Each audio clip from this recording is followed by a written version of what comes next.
En tennis à Wimbledon, triomphe pour Navratilova, 5e titre majeur consécutif. Le Tour de France, victoire du Hollandais Jan Raas dans la plus longue étape, Bartaux toujours maillot jaune.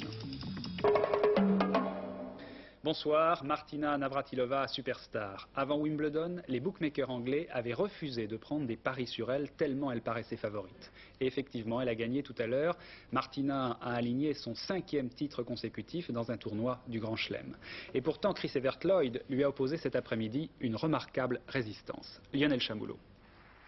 Une habitude, un rituel à Wimbledon, Martina Navratilova reçoit le fameux plateau d'argent des mains du duc et de la duchesse de Kent. Mrs Godfrey, 88 ans, victorieuse ici en 1924 et 1926, applaudit le 5e titre de Navratilova, le 3e consécutif. Une grande finale cet après-midi car Chris Evert-Lloyd est remarquable. Un début de match sublime de la numéro 2 mondiale.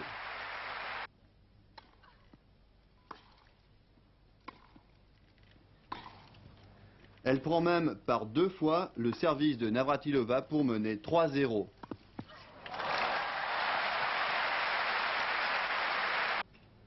La championne du monde, plus longue à se mettre en condition, rentre alors dans le match.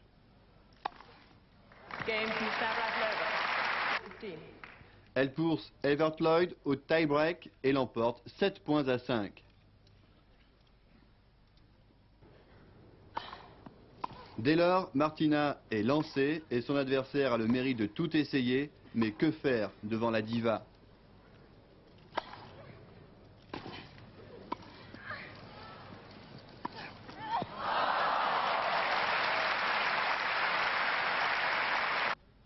Chris Evert-Lloyd, 3 fois victorieuse ici, sauve même 4 balles de match.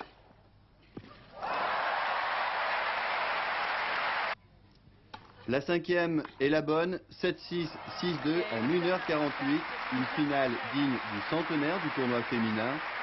Martina Navratilova semble partie pour un 2e Grand Chelem. Nous reviendrons sur les autres résultats sportifs dans le courant de ce journal. D'abord la politique, avec le comité central du RPR qui se tenait aujourd'hui à Paris. L'intervention de Jacques Chirac était attendue car hier le maire de Paris était monté au créneau à propos de l'insécurité et il avait notamment reproché au gouvernement d'avoir nommé un avocat garde des Sceaux. En fait, aujourd'hui au comité central, Jacques Chirac n'a pas dévié d'un iota de la ligne qu'il s'est fixée ces temps derniers. Pas de complaisance vis-à-vis de la majorité, mais pas de compromis non plus avec l'extrême droite. Daniel Brem. Tandis que nombre de ses lieutenants, messieurs Ponce, Labbé et Pasqua, sabre au clair, prononçaient des discours très offensifs, Jacques Chirac ne déviait pas d'un pouce de la ligne arrêtée il y a un an. Intransigeant sur le fond, mais modéré dans le ton, il répliquait à ceux qui attribuent le succès de Le Pen à son comportement et à son manque de fermeté.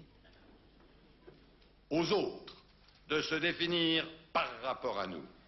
Pour notre part, nous ne varierons pas par intérêt à court terme pour obtenir des succès temporaires. Notre vocation n'est pas de diviser ni d'exclure, mais de rassembler les Français au service d'une idée de l'homme et d'une idée de la patrie. Il ne faut pas que la France se libère du sectarisme et de l'intolérance des socialistes et des communistes pour retomber dans une autre sorte d'intolérance et de sectarisme. Cette stratégie d'un futur présidentiable soucieux d'une certaine retenue suscite au RPR des débats passionnés entre ceux qui préféraient l'image d'un chef bagarreur et les adeptes de la pondération. Je retire du discours de Jacques Chirac un message essentiel, nous gardons le cap. Et ce n'est pas parce que le paysage politique français connaît quelques modifications que je crois au demeurant tout à fait provisoires que nous devons cesser d'être nous-mêmes. Justement, nombre de militants et même de députés estiment que Chirac n'a pas le tempérament d'un centriste et que pour se faire entendre, il doit frapper beaucoup plus fort. Dans le climat exacerbé que nous vivons actuellement, il faut peut-être un petit peu durcir le ton. J'en suis partisan parce qu'il faut dire très nettement les choses aux Français, d'autant que nous sommes attaqués assez violemment et par conséquent, je crois que quand on vous attaque, il faut répondre. Et il faut le répondre avec la plus grande netteté, la plus grande fermeté, mais aussi avec des propositions très concrètes. Ces propositions, elles existent, explique le maire de Paris. Nous n'avons pas su les diffuser. Nous allons les rendre plus claires avant de proposer à l'ensemble de l'opposition un plan commun de redressement pour 86. Le leader du RPR s'est posé en champion de l'unité, ajoutant qu'il souhaitait voir s'établir des règles du jeu claires entre son mouvement et l'UDF. Contrat que chacun devrait respecter lors de l'échéance capitale des législatives. Alors Paul Amar, à votre avis, Jacques Chirac a-t-il réussi à résoudre les contradictions au sein du RPR, qui se posent au sein du RPR depuis les élections européennes? Il est encore trop tôt pour vous répondre, mais ce qui est sûr, c'est que Jacques Chirac a tenté aujourd'hui de régler une fois pour toutes un problème jusqu'à présent insoluble pour lui, un problème d'image. Il a toujours été perçu comme un homme impatient, dur, autoritaire. C'est une image qui plaît aux militants, mais qui constitue un handicap pour un homme qui aspire à devenir président de la République. On l'a vu en 81, Jacques Chirac n'avait pas réussi à devancer Valéry Giscard d'Estaing au premier tour. Il en a donc tiré la leçon en essayant depuis de se débarrasser de cette étiquette. Mais ce n'est pas facile. Un seul exemple. Jacques Chirac n'a jamais voulu voir Jean-Marie Le Pen. Il suffit pourtant que le maire de Paris parle haut et fort pour qu'on l'accuse de connivence avec le chef du Front National. Raymond Barre, lui, a reçu Jean-Marie Le Pen, mais personne n'aurait l'idée de le soupçonner d'une quelconque complicité avec l'extrême droite. Ce seul exemple montre l'importance de la perception que l'opinion publique peut avoir d'un homme politique. Et Jacques Chirac l'a compris, c'est la raison pour laquelle il a voulu corriger cette image en prenant de la hauteur ou en donnant sa bénédiction à Simone Veil, la libérale. Son intention, séduire et convaincre les Français modérés, ceux qui font la décision dans une élection présidentielle et qui pourraient se reconnaître dans Raymond Barre. Encore faut-il ne pas perdre les autres, les ultras, les impatients, qui n'ont pas hésité à se tourner vers Jean-Marie Le Pen. C'est ce que tente de faire le président du RPR, en musclant encore davantage son discours à l'égard de la gauche, mais l'exercice va devenir de plus en plus difficile. Jacques Chirac aura du mal à tenir ce cap entre un Jean-Marie Le Pen qui fera de la surenchère et un Raymond Barre qui poursuit tranquillement sa route. En politique encore, cette phrase de Jean Popren, le numéro 2 du PS, à propos du discours prononcé par le chef de l'État dans son voyage en Auvergne à propos des libertés. Monsieur Mitterrand, a dit Jean Popren, a arraché le faux nez des surprenants croisés de la liberté. Ce voyage en Auvergne a été marqué par des phrases importantes du chef de l'État. On retiendra notamment celle qu'il a prononcée à propos des impôts. Baisse prochaine des impôts pour les particuliers, mais aussi pour les entreprises. En fait, pour les entreprises, il s'agit de la suppression, à terme, de la fameuse taxe professionnelle si contestée. Christian-Marie Monod. À Clermont-Ferrand, le président de la République l'a confirmé. À Moulins, hier soir, il l'a chiffré. Ainsi, la taxe professionnelle sera réduite de 10 milliards de francs en 1985. Et à terme, cette taxe professionnelle sera supprimée, a précisé le chef de l'État. Il faut savoir que la taxe professionnelle est payée par les entreprises, qu'elles soient bénéficiaires ou non. Elle est calculée sur le foncier, la valeur locative de l'entreprise et surtout sur les salaires versés par l'entrepreneur. Elle a rapporté cette année 69 milliards de francs aux collectivités locales. Elle représente un tiers des ressources totales des communes. S'il y a baisse, il faudra à celle-ci soit limiter les dépenses, soit prévoir d'autres recettes. Politiquement, le rapporteur de la Commission des finances, Christian Pierret, et le ministre de l'économie, Jacques Delors, ont obtenu gain de cause. Ils étaient hostiles à sa suppression brutale. Mécontentement des communistes, Philippe Herzog avait écrit, je cite, « Le pouvoir se soumet aux règles de gestion du patronat ». Le Parti communiste estime en effet que la taxe professionnelle est un bon impôt. Quant au CNPF, il se refuse à toute déclaration pour l'instant, mais ne cache pas sa déception, car il espérait une baisse dès cette année. Enfin, concernant l'impôt sur le revenu, il pourrait diminuer l'an prochain de près de 10 milliards de francs, soit une baisse estimée à 5%. Tout cela devrait être précisé la semaine prochaine, après les derniers arbitrages que rendra le chef de l'État. À Air Inter, la situation est redevenue progressivement normale tout au long de la journée, après l'arrêt de la grève des pilotes et des mécaniciens intervenue la nuit dernière. En début d'après-midi, un accord a même été signé, les négociations ont repris entre syndicats et direction.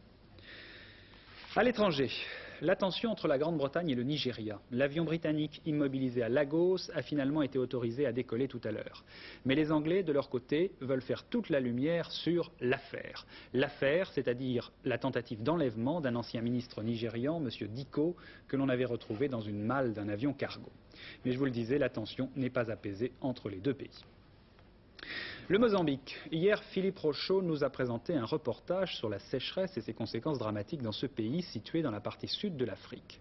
L'une des conséquences de cette sécheresse, c'est que le gouvernement du Mozambique et le pays tout entier se trouvent maintenant devant une situation économique quasiment insurmontable. Curieusement, cela a favorisé un certain rapprochement avec le voisin, l'ennemi juré, l'Afrique du Sud. Car les deux pays sont bien éloignés politiquement. Le reportage de Philippe Rochaud et Jean-Jacques Le Garec.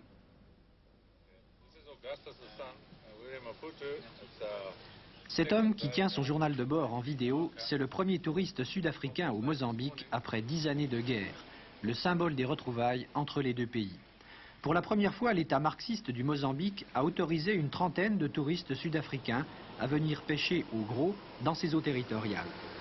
Ils ont tracté leurs bateaux pendant 200 km à l'intérieur du Mozambique avant de les mettre à l'eau dans le port de plaisance de Maputo, la capitale. Pas d'hostilité, le Mozambique voit dans ses touristes une nouvelle source de devises et les ouvriers mozambicains vont même prêter main forte aux Sud-Africains. Il y a quelques mois, l'Afrique du Sud envoyait ses avions bombarder le Mozambique en représailles aux attentats nationalistes noirs. Aujourd'hui, elle envoie ses touristes.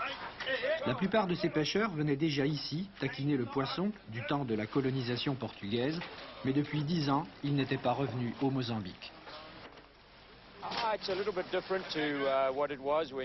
C'est un peu différent de ce que c'était avant, de ce que nous avons connu, mais c'est toujours aussi charmant et nous sommes très heureux d'être de retour ici. Si le Mozambique, État marxiste noir, et l'Afrique du Sud, le pays du pouvoir blanc, ont choisi la diplomatie de la canne à pêche pour renouer le dialogue, c'est que ces deux pays trouvaient chacun leur intérêt dans cette réconciliation. Nous pensons que pour le Mozambique, naturellement, on a besoin de paix pour la reconstruction du pays et pour la réorganisation de notre pays.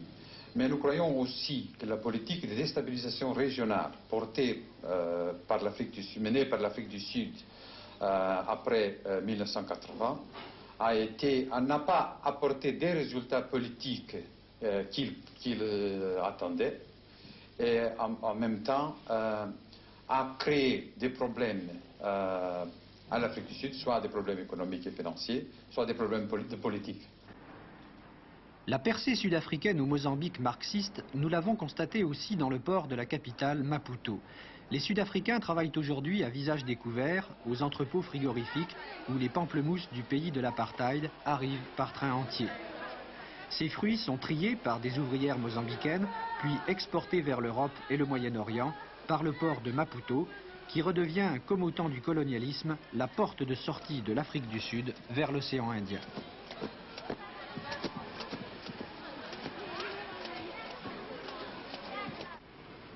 De son côté, le Mozambique marxiste fournit à l'Afrique du Sud une main-d'œuvre à bon marché qui a toujours fait l'affaire du pouvoir blanc.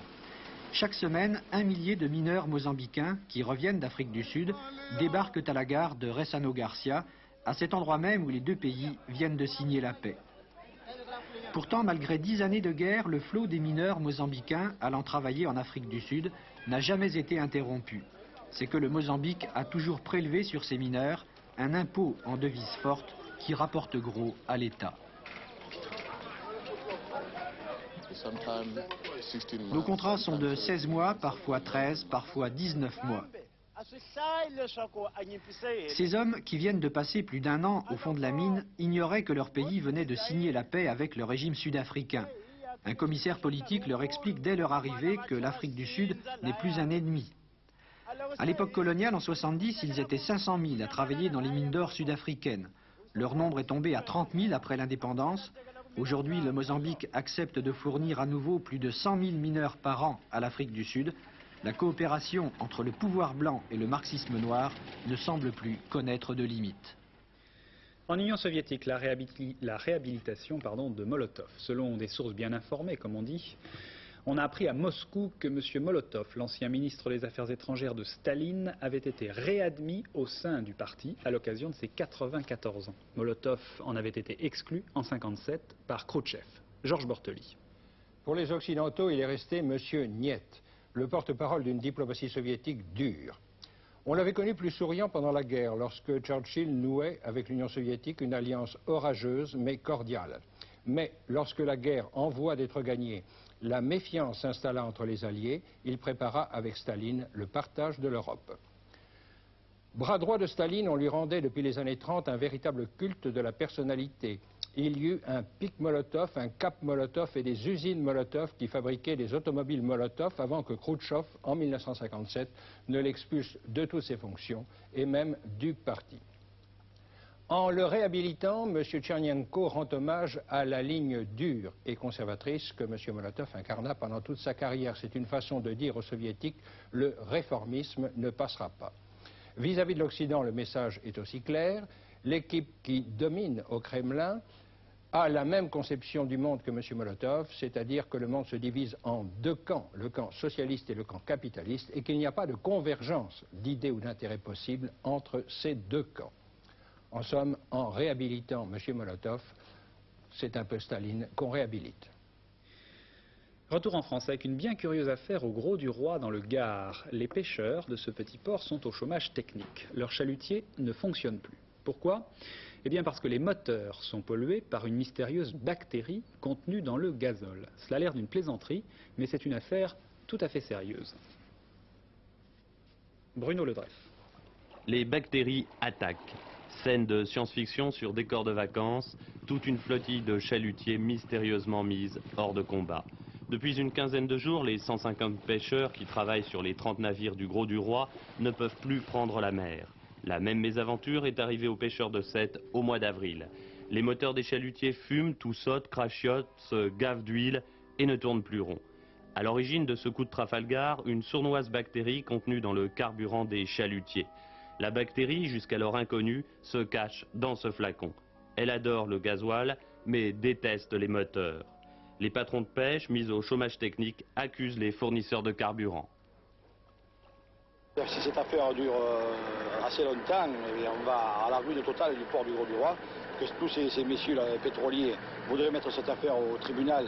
Nous sommes sûrs de la gagner, mais peut-être au bout de 3 ou 4 ans de procès. D'ici là, le port du Gros du Roi n'existerait plus. Selon les responsables des pêcheurs du port, les dégâts dus à cette bactérie s'élèveraient déjà à plus de 3 millions de francs. Les coopératives de pêche se trouvent aujourd'hui en difficulté et les emplois de près de 300 personnes menacés. Le Conseil général du Gard vient de débloquer 1 700 000 francs. Les compagnies pétrolières ont promis pour leur part de prendre en charge le reste des dommages. Une bactérie trop gloutonne qui coûte bien cher.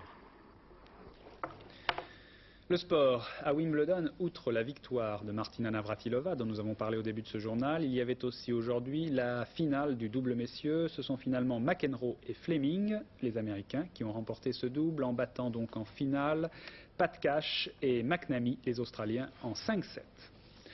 En cyclisme dans le Tour de France, victoire à Bordeaux aujourd'hui du Hollandais Jan Raas qui s'était échappé avec un Italien et un Français, Madio. Bartaux conserve son maillot jaune à l'issue de cette étape, la plus longue du Tour, 338 km. Bernard Hinault n'a pas encore abdiqué. À l'occasion des sprints de bonification, il a surpris Fignon et lui reprend ce soir 28 secondes. À quelques kilomètres de Bordeaux, 3 hommes se dégagent du peloton, Marc Madio, le néerlandais Jan Raas et l'italien Leali. Madio assure la majeure partie du travail. Mais il ne peut résister au sprint de Raas qui s'impose devant l'italien Leali. L'ancien champion du monde perpétue ainsi la tradition des victoires hollandaises à Bordeaux dans le Tour de France. Le sprint du peloton est remporté à 5 secondes par Kelly devant Van der Arden. Pas de changement au classement général, Vincent Bartaux reste en jaune, Fignon est 4e et ne compte plus maintenant qu'1 minute et 13 secondes d'avance sur Bernard Hinault.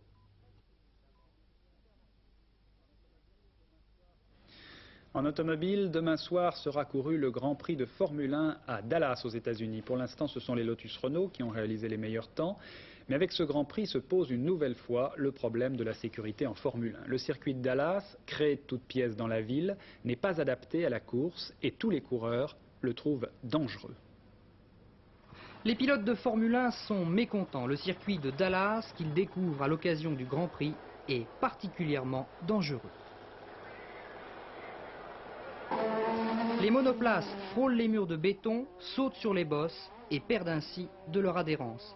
Dallas vient donc de relancer la polémique des courses en ville. La conduite est rendue encore plus dure à cause de la chaleur qui règne sur le circuit. Plus de 60 degrés au sol. Le revêtement se détériore et le choix des pneumatiques devient problématique.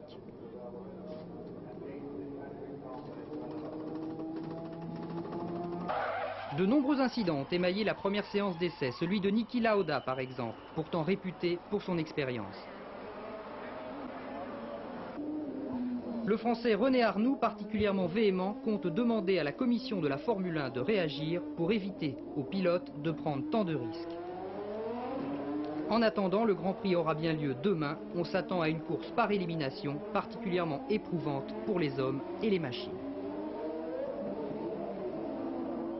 En football, le joueur portugais Chalana a signé pour 5 ans dans l'équipe des Girondins de Bordeaux. Un gros transfert pour les champions de France, mais Chalana, vous vous en souvenez, avait été très remarqué au cours du dernier championnat d'Europe. Bordeaux se renforce donc dans la perspective de bien figurer dans la Coupe d'Europe cette fois. La planche à voile, beaucoup d'entre vous ont dû en faire cet après-midi.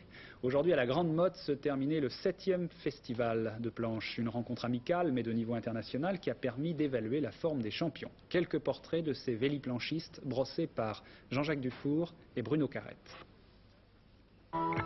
Ils sillonnent les plages, ils sentent bon le sable chaud, et s'ils ne sont pas légionnaires, ils sont par contre toute une cohorte à vouloir devenir des champions de planche à voile. Une pratique qui représentait 0% de l'activité nautique de bord de mer en 75 contre 55% aujourd'hui. Marie-Annick, une Française de 22 ans, a réussi. Elle est aujourd'hui championne du monde de vitesse et elle n'aime pas beaucoup que l'on considère sa discipline simplement comme un loisir. Pour certaines personnes, la planche, ils considèrent ça comme un loisir, alors que finalement c'est un sport comme l'athlétisme, la gymnastique ou la natation. Vous êtes championne du monde de vitesse. Ouais, championne du monde de vitesse en 83 et je vous assure que c'est vraiment du sport. Ainsi, cette jeune fille fait du 45 km/h sur sa planche. Les garçons de qualité atteignent le 60 quand ça va bien. J'avance pas, j'ai une planche à 22,5. J'ai du mal à suivre. Je tire des bons bords, ça aide. Il faut être beau dans la planche à voile. Ouais. C'est pas nécessaire, mais bon, regardez-moi, ça aide quand même. Je pense que j'allais pas vite, mais comme il était beau, il avait l'impression d'aller vite. Les autres ralentissent pour me regarder. De plan d'eau en plan d'eau et de parking en parking, ces gitans de la mer courent après le plaisir, la gloire et la fortune. Mais pour l'instant, ils sont loin d'égaler les gains des surfeurs et encore moins ceux des joueurs de tennis. Actuellement, dans ce type de pratique en planche, il n'y a pas vraiment de vrais pros. Les vrais pros, on les trouve plutôt en fun. Et actuellement, bon, il y a quelques types qui sont salariés des boîtes, comme Magie, comme certains autres. Pour beaucoup, on leur file le matériel, soit des magasins, soit des boîtes, mais de vrais pros, il n'y en a pas encore. Qu'importe, les véliplanchistes ont la dent longue et ils espèrent bien qu'un jour, ils pourront vivre grâce à ce sport sans avoir à tirer sur la corde. Il y avait un tiercé aujourd'hui, il secourait un hang. L'ordre d'arrivée de ce tiercé, c'est le 11, le 10 et le 7. Dans l'ordre pour 5 francs, il rapporte 3 825 francs. Dans un ordre différent, 765 francs. Et demain dimanche, il y a un autre tiercé qui secourt cette fois à Saint-Cloud. Alors voici les pronostics de Pierrette Bresse qui est allée observer les chevaux de près, comme chaque fois. Je suis sur l'hippodrome d'Evry pour essayer de trouver les gagnants de votre prochain tiercé. Mais dimanche, c'est sur l'hippodrome de Saint-Cloud que se jouera le prix de Lizy, une course à handicap qui servira de support au Paris tiercé. Longue de 2100 mètres, cette épreuve réunit des chevaux et des juments âgés de 4 ans et plus que vous connaissez bien. Mais en ce début de saison chaude, eh bien, le comportement des chevaux change et modifie leurs aptitudes et leurs chances. Alors, après enquête et études, voici la sélection que je propose, compte tenu qu'il y a également à Chantilly en ce moment une épidémie de toux. Alors, l'arrivée de ce tiercé, ça sera aussi beaucoup la chance et un petit peu le hasard. Parmi les 16 concurrents de ce tiercé, ceux que je préfère sont les suivants. Le numéro 12, Zamorella, le numéro 2, Regalti, le 5, Banville, le 8, Le Marin, le 3, Caliego, le 4, Duc du Bourg, le 9, Pavaneur et le 13, Tamine. Je répète leurs numéros, 12, 2, 5, 8, 3, 4, 9 et 13. Dans une quinzaine de jours, un petit peu plus, ce sera le début des Jeux Olympiques de Los Angeles. Vous savez qu'Antenne 2 a fait un gros effort pour vous permettre de suivre en direct une partie des épreuves. Lorsque les épreuves débuteront sur la chaîne, vous verrez un générique. Il sera le même pour toutes les télévisions du monde et le générique a été réalisé par une société française, Pipa Vidéo. Elle a arraché le marché à Los Angeles en montrant aux Américains le générique qu'elle avait réalisé pour notre chaîne et que vous voyez matins et soirs. Une belle réussite donc pour cette société française dans un domaine où en principe les Américains sont très forts. Ce générique des Jeux, en avant-première, le voici.